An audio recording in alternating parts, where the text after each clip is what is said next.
Ustaz, Anda mau tanya, tadi Ustaz menyebutkan bahwa sesama muslim tidak boleh mencela, merampas harta orang muslim. Tapi Anda mempunyai kerabat yang suka sekali membuka aib dan menyebarkan aib keluarga Anda kepada orang-orang. Bagaimana sikap yang harus kami lakukan? Kami bisa memaafkan tapi celaan-celaan mereka sungguh tidak bisa dilupakan.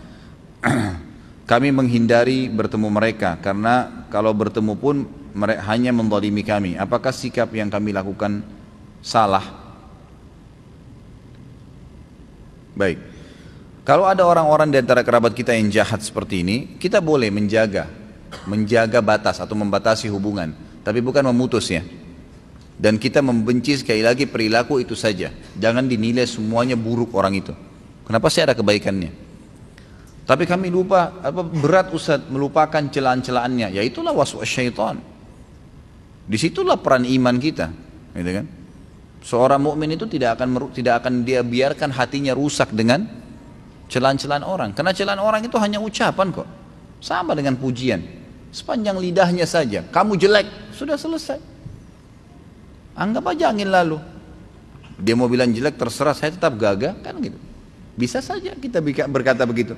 Saya tetap cantik, saya tetap begini. Kita percaya Allah ciptakan saya begini dengan cara baik, sudah. Nggak ada sesuatu yang harus berbekas kok sebenarnya, gitu kan? Lain kalau pisau diiriskan ke badan, jasad kita rusak mungkin.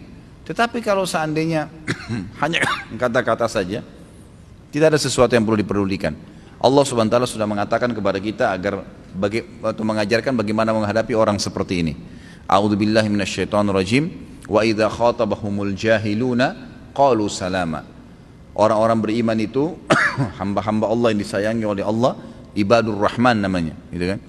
Mereka yang kalau melewati orang-orang jahil, kata ulama tafsir, jahil adalah suka mencaci maki, suka mencela, suka menilai buruk penampilan seseorang, gitu kan? Maka mereka berkata salama, artinya udah ngomong terserah kamu deh, gak usah peduli, biarin aja, tetap aktivitas kita sehari-hari.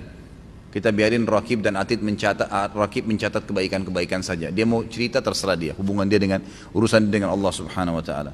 Dan kita juga harus tahu ya, tadi saya sudah jelaskan ada qadar ya, ada qadha dan qadar. Subhanallah, kejahatan itu juga Allah ciptakan sebagai qadha. Allah ciptakan kebaikan dan keburukan, gitu kan? Dan perlu kita ketahui juga punya qadar. Subhanallah, kejahatan juga punya qadar loh. Kalau dia meninggal, selesai kejahatannya. Atau kata ulama minimal per hari itu ada berhenti kejahatannya. Misal dia jahat dari pagi nih, pasti ada saatnya dia letih, dia jenuh, dia berhenti ke kamar mandi, dia berhenti makan, dia tidur, berhenti kejahatannya, ada kadarnya itu. Kadang-kadang Allah SWT malah menghukum dia kalau dia sudah berlebihan. Mungkin dia meninggal tiba-tiba, mungkin dia jatuh, mungkin dia ini, mungkin dia itu. Banyak hal. Jadi nggak usah terlalu khawatir. Kita punya Tuhan Allah SWT dan semua sudah sesuai dengan kadarnya. Ada saatnya dia akan berhenti. Dan pada saat sekarang Anda akan mendapatkan pahala sabar. Ingat ya, pahala amal yang besar sekali adalah sabar. Kata Allah SWT, wa ma yulaqqaha illa alladhina sabaru wa ma yulaqqaha illa dzu hadzin azim. Surga itu tidak akan didapatkan kecuali bagi orang-orang yang sabar, dan surga tidak akan didapatkan kecuali orang yang memiliki nasib yang baik.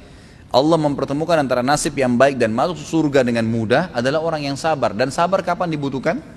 Kalau cobaan sedang datang, ya kan? Disitulah cobaan, disitu dibutuhkan, itu kita akan panen pahala sabar.